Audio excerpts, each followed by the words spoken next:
자, 우리 여러분들과 인사하기 원합니다. 오늘 정말 잘 오셨습니다. 은혜 받기 원합니다.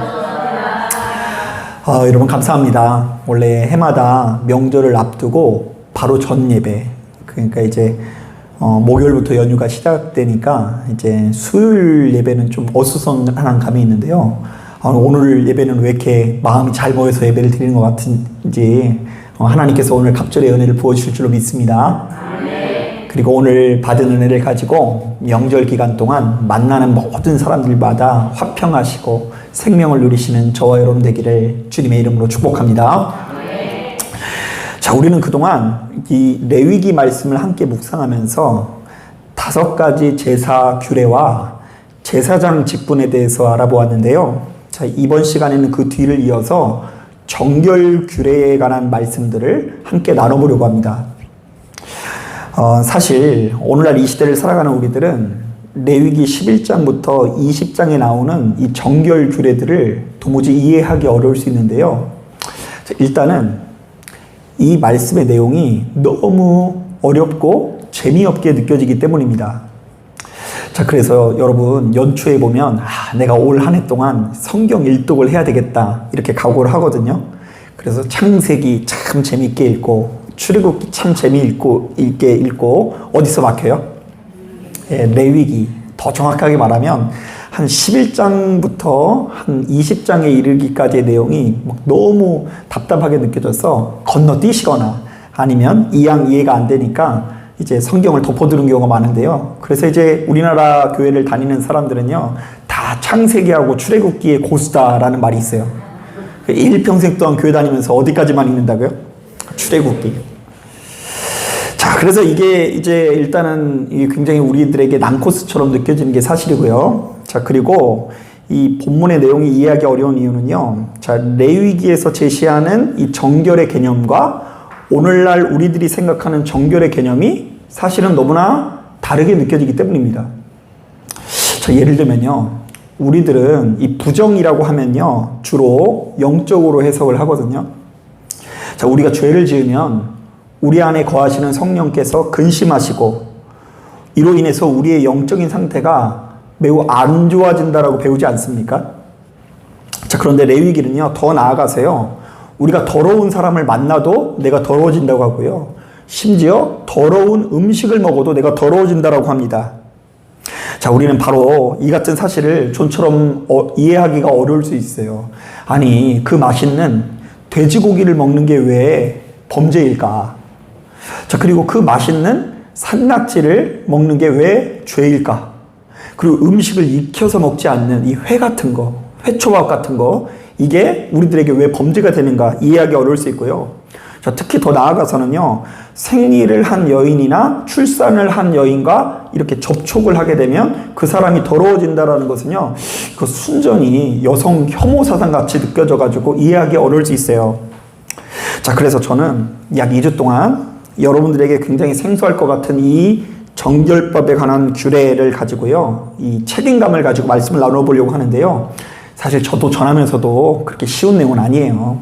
자, 그런데 아무쪼록 귀를 기울이시고 큰 은혜 받으시는 저와 여러분 되기를 주님의 이름으로 축복합니다. 자, 이번 시간에는 이 레위기 11장에서 20장에 나오는 이 정결 규례를요, 크게 2가지 점에서 좀 살펴보려고 하는데요. 자, 먼저 첫 번째로는 본문에 나와 있는 이 정결 규례들이 보건위생학적으로 이스라엘 공동체의 안전을 수호하고 있다는 것을 주목해 보려고 합니다. 자, 그러니까 한번 따라해 볼까요? 정결법은 이스라엘 백성들의 생명을 지키는 법이다. 자, 찾아볼 필요는 없고요. 나중에 유튜브로 녹화한 거 보셔도 되니까요. 저를 봐보세요. 자, 레위기 11장 24절부터 28절을 보면 죽은 시체와 접촉했을 때의 규례가 나오는데요. 자, 죽은 시체와 접촉한 사람은 부정하기 때문에 하루 동안 격리되어 있어야 되고, 자, 그리고 그런 사람들의 옷은 깨끗이 빨아야 된다는 내용이 나와요.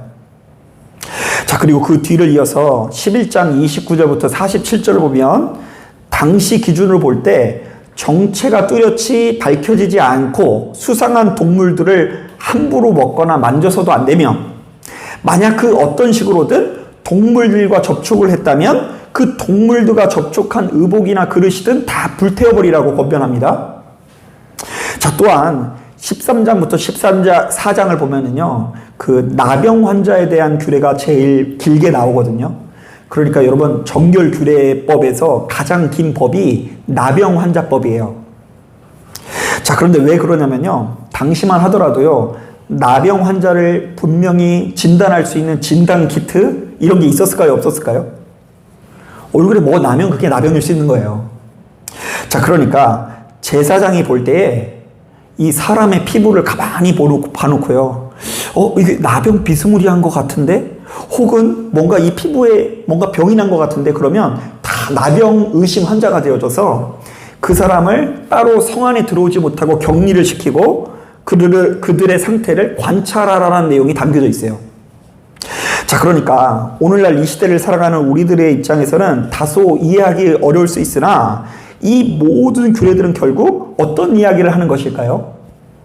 율법은 이스라엘 공동체의 안전을 수호하고, 자, 그들의 생명을 지키는 것을 그 무엇보다 중요한 가치로 여긴다라는 거예요. 자, 여러분, 우리들의 역사를 보면 참 안타까운 일들이 많이 있는데요. 자, 많은 사람들이 중세시대 유럽의 3분의 1이 흑사병으로 사망할 때 그 교회를 통한 간염이 제일 많이 일어났다라고 지적하시는 분들이 많이 있어요. 자, 왜냐하면 당시 사람들은요, 크게 두 가지의 믿음이 있었다고 하는데요. 첫째, 사람의 입과 코에 성수를 뿌리면요, 간염이 되지 않는다라는 믿음이 있었어요. 자, 그리고 두 번째로는 이 병은 신의 심판이기 때문에 성직자는 흑사병에 걸린다, 안 걸린다? 네, 안 걸린다. 자, 그래서 당시 무수히 많은 이 믿음의 백성들이 앞장서서 흑사병으로 죽어간 사람들의 시신을 수습하는 일에 이렇게 동참을 했거든요. 자, 절에 다니는 사람은 걸릴지라도 성당에 나가거나 교회 나가는 사람은 병에 걸린다, 안 걸린다? 네, 안 걸린다. 설령 걸릴 것 같으면 코에 뭐 뿌리면 돼요? 성수를 뿌리면 되니까 열심히 일하고 코에 성수를 뿌렸는데, 아니, 그 사람을 통해서 이곳저곳에 다 전파돼서 사람이 죽는 거예요. 또한 당시만 하더라도 사람이 죽으면 그 신부님에 의해서 장례식을 치러야 된다고 생각을 했거든요. 여러분, 목사님이 장례식 안 치러주면 천국 못 가는 거 아세요? 그냥 하는 말이에요. 웃자고 하는 말이고요. 오늘날로 말로 안 되겠지만 당시로서는 이 죽은 자 시신의 머리 위에 손을 얹어서 기도해 주는 것. 그러니까 이제 당시 사람들은 혼이 바로 빠져나간다고 생각하지 않고요, 이 신부님의 기도를 받고 이제 그때서야 이제 혼이 빠져나간다고 생각을 했어요. 그래서 이제 죽어 있는 사람이 있으면 누구부터 불러요? 신부님을 불러가지고 기도를 받는데, 그 신부님이 기도를 딱 해줬는데 이 신부님은 안 걸릴 줄 알았는데 신부님이 걸렸을까요, 안 걸렸을까요?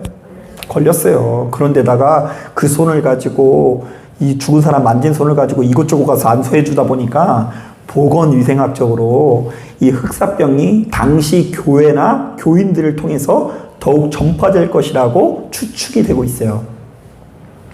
자, 또한 이 1900년대 초반에 스페인 독감으로 인해서 전 세계적으로 5천만 명이 죽었거든요. 와, 이제 막 놀라시지도 않네요. 몇 명이 죽었다고요? 5천만 명이 죽었어요. 그러니까 세계 인구의 3%가 죽었어요. 자, 그러니까 이때 이 모든 사람들이 스페인 독감으로 인해서 공포에 질렸는데요. 자, 이때 미국에서 한참 화제가 된 주제가 하나 있습니다. 이렇게 병마가 심해서 사람들이 죽어나갈 때에 예배를 드려야 하는가 드리지 말아야 하는가의 문제입니다. 자, 그런데 놀랍게도 당시 사람들은 내가 죽는 한이 있더라도 예배를 드려야 된다, 안 드려야 된다? 네. 드려야 된다고 생각을 해서요, 이곳저곳 기침하는데도 불구하고 예배당에 들어가서 다 예배를 드렸어요. 왜요? 지금 하나님께 예배를 멈추는 것은 불경한 일이고 이것으로 지옥 가는 바에는 차라리 스페인 독감 걸려가지고 죽는 것이 훨씬 낫다 하고서 그곳에 들어가가지고 이렇게 예배를 드린 거예요. 참 대단한 믿음이죠. 실제로 당시에도 예배당은 간염의 온상지로 여겨지면서 비판의 목소리가 많았지만 그 누구도 예배하는 성도들을 끄집어내지 못했는데요. 왜냐하면 어떤 상황 속에서도 예배하는 것, 심지어 내가 죽는 한이 있더라도 예배드리는 것이 신앙인들에게 중요한 가치라고 여겨졌기 때문입니다. 자, 물론 우리들이 이분들의 믿음을 크게 여기긴 해야 돼요. 이런 믿음이 있으니까 오늘날까지도 교회가 존속이 되는 것입니다. 자, 그런데 우리가 고려해 볼 내용이 있는데요. 하나님께서 우리에게 내려주신 이 율법의 내용을 자세히 묵상해 보면 아직 그때만 하더라도 바이러스, 세균 이런 개념이 있어요, 없어요? 없는데도 불구하고 이스라엘 백성들의 안전을 아주 각별하게 살핀다라는 것입니다. 그러니까 이제 다른 종교들은 제사장들이 축복해주고 기도해주는 역할만 하는데요. 이스라엘 백성들의 제사장들은 뭐 하는 줄 아세요? 이 사람들의 위생이 괜찮은가 괜찮지 않은가, 이 위험한 음식을 먹었는가 안 먹었는가 이거 검색이 아니죠. 검사하고요. 피부에 뭔가 이 나병 환자가 일어나는지 안 일어나는지를 점검하면서 이 성 안에 살아가는 사람들의 안전을 위해서 힘을 쓴다는 거예요.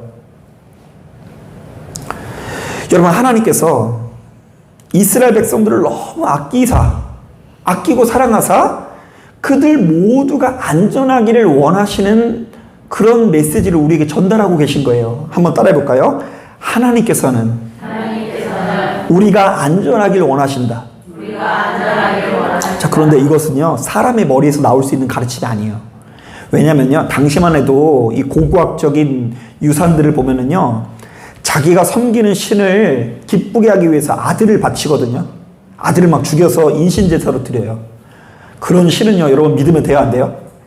안 돼요.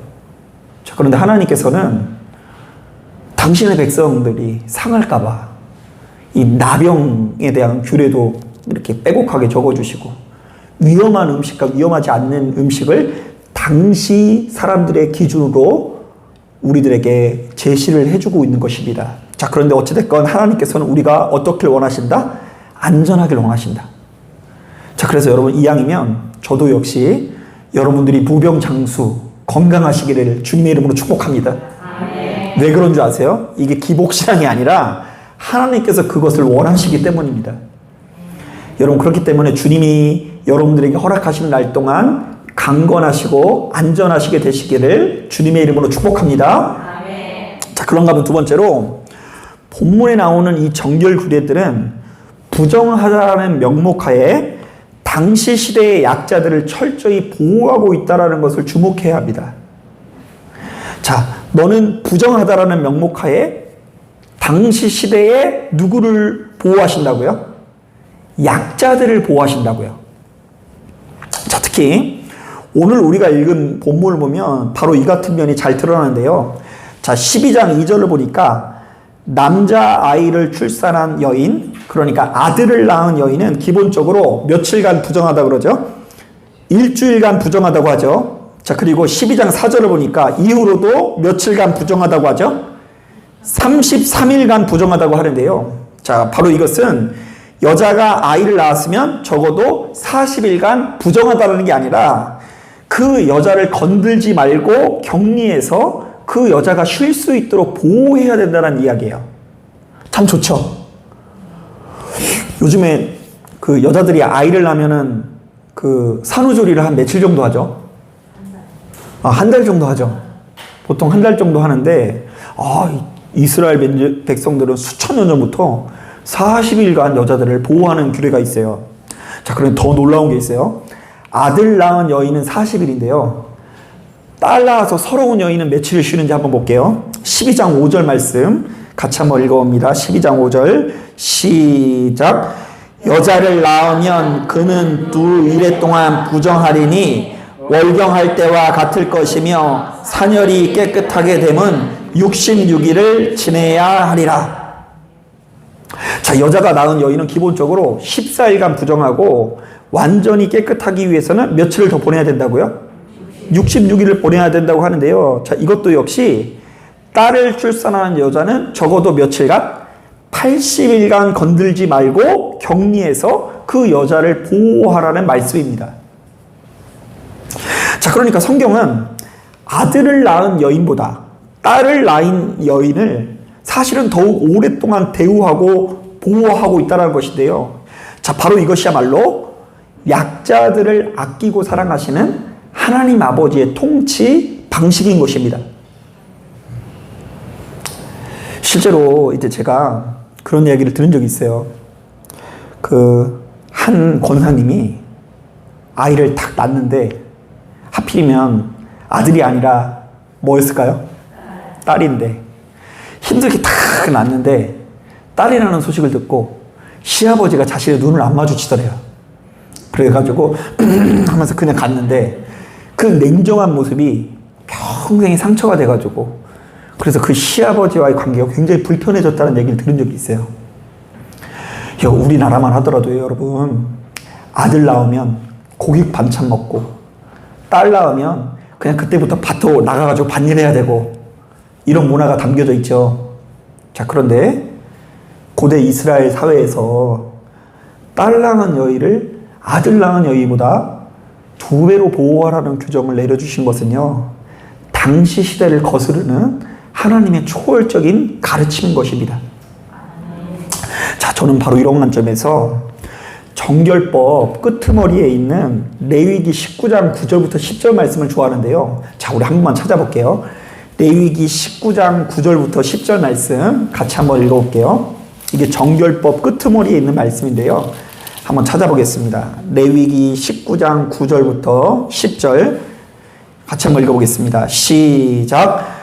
너희가 너희 땅에서 곡식을 거둘 때에 너는 반 모퉁이까지 다 거두지 말고 내 떨어진 이삭도 줍지 말며 내 포도원의 열매를 다 따지 말며 내 포도원에 떨어진 열매도 줍지 말고 가난한 사람과 거류민을 위하여 버려두라. 나는 너희의 하나님 여호와이니라. 자, 이게 무슨 얘기냐면 쉽게 말하면 추수를 할 때에 너무 꼼꼼하게 추수하지 말라는 이야기인데요. 뭐 구석탱이 있는 것까지 다 하거나 조금 붙어 있는 거 뭐 일일이 다 떼지 말라고 하는데 그렇게 떨어진 나달이라든지 꼼꼼하게 추수하지 않는 이유는 당시 시대의 약자인 가난한 사람들과 거류민들을 위한 하나님의 배려라는 말씀이 담겨 있는 거예요.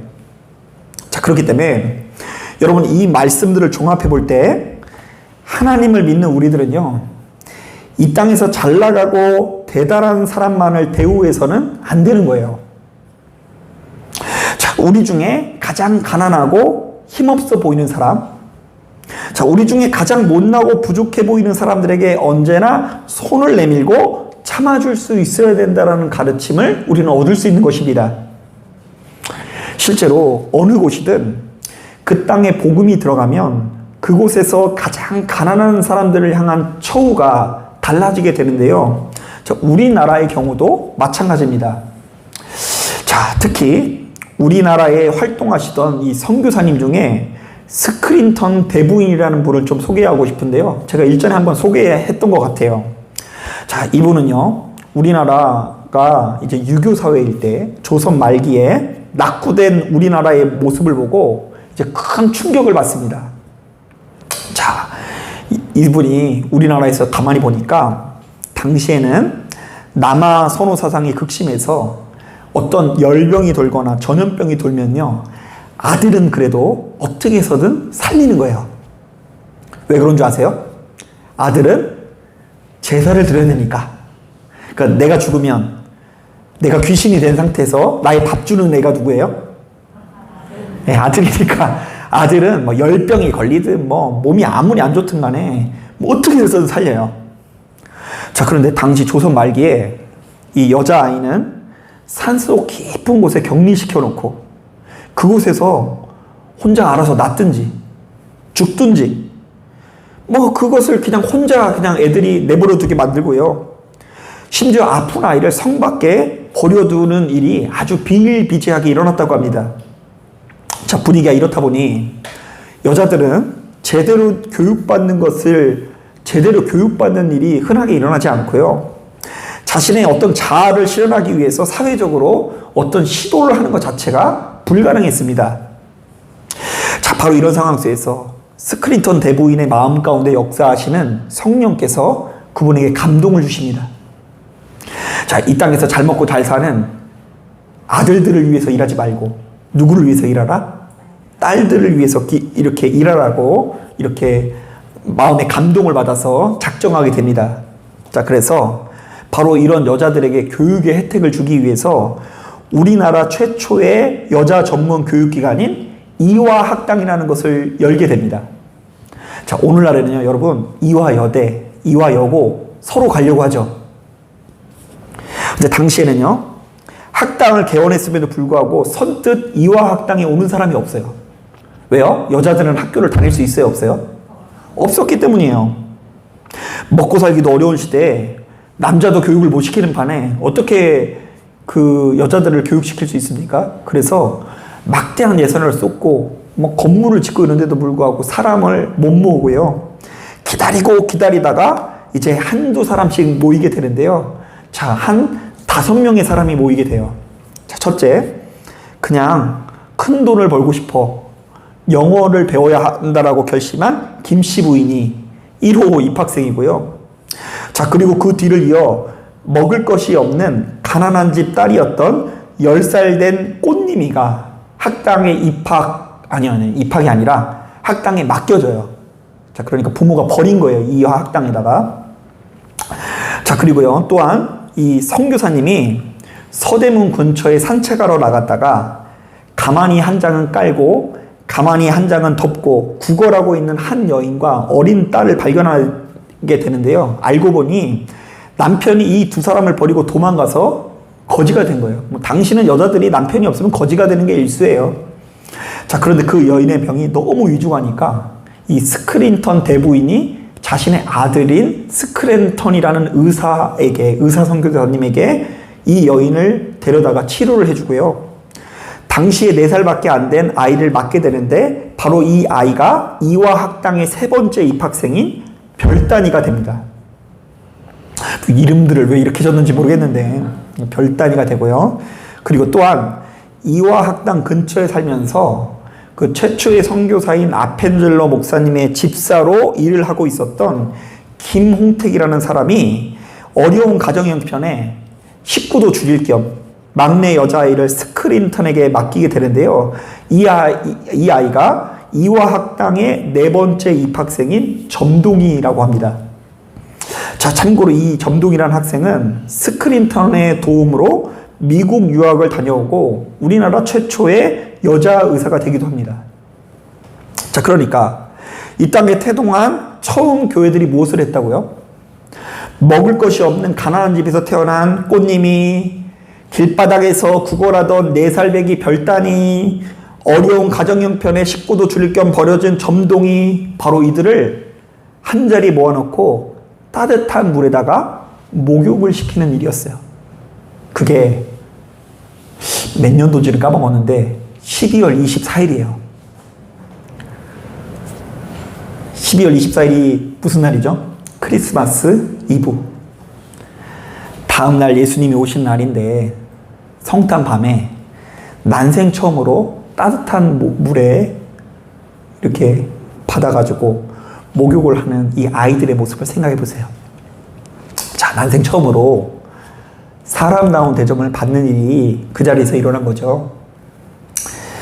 사랑하는 여러분, 우리가 하나님을 제대로 믿고 있다면 우리 내면 가운데 바로 이러한 습성이 나타나야 됩니다. 자, 왜냐하면요, 여러분 잘 들으세요. 제가 목회를 하면서 보니까 약자들을 향한 증오와 차별만큼 강하게 유전되는 것이 없더라고요. 자, 그래서 신기하게도요, 어린 시절 아들만 귀하게 여기는 문화를 접하며 커온 분들은요, 자신도 모르게 이왕이면 누구보다는 누구를 더 사랑해요? 딸보다는 아들을 사랑해요. 맨날 성공하고 출세하는 아이들만 이뻐하는 문화 속에 커온 분들은요, 자신의 자녀 중에서도 성공하고 출세하는 애들만 이뻐하는 것을 볼 수 있어요. 또한 그 가정에서요, 우리 가정에서 가장 못나고 부족한 사람을 대우하는 방식과 태도들이 계속해서 대대손손 이어지는 모습을, 유전되는 모습을 우리는 쉽게 볼 수 있어요. 한번 따라해 볼까요? 내가 약자를 대하는 방식은 내 부모가 약자를 대하는 방식과 매우 유사하다.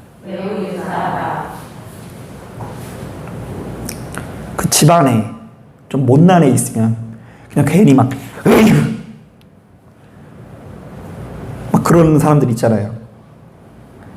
그냥 괜히 막 무시하고 업신여기고 사람 대우 안 하고 이런 것들이 고스란히 유전되는 경우가 많이 있고요. 또 진짜 무서운 것 중에 하나가 뭐냐면요. 이런 경우도 무섭지만 또 어떤 경우도 있냐면 나를 학대하고 나를 업신여긴 사람과 어린 시절 훗날 나를 학대하고 업신여기를 사람을 동일시하는 경향도 많이 있어요. 이게 너무 어렵죠. 이게 무슨 말이냐면 제가 한 권사님을 보니까 이런 경우가 있었는데요. 어린 시절 자기 엄마한테 너무 매를 맞고 좀 심하게 학대를 당한 거예요. 강압적인 말투. 그래서 트라우마로 엄마에 대한 무서움이 있었는데 하필이면 자기가 어느 직장에 올라갔더니 그 직장의 직장 상사가 말투가 누구랑 똑같아요. 엄마랑 똑같으니까 그 순간 어린 시절 경험했었던 트라우마가 고스란히 올라오면서 직장 상사와 엄마를 일치시켜버려요.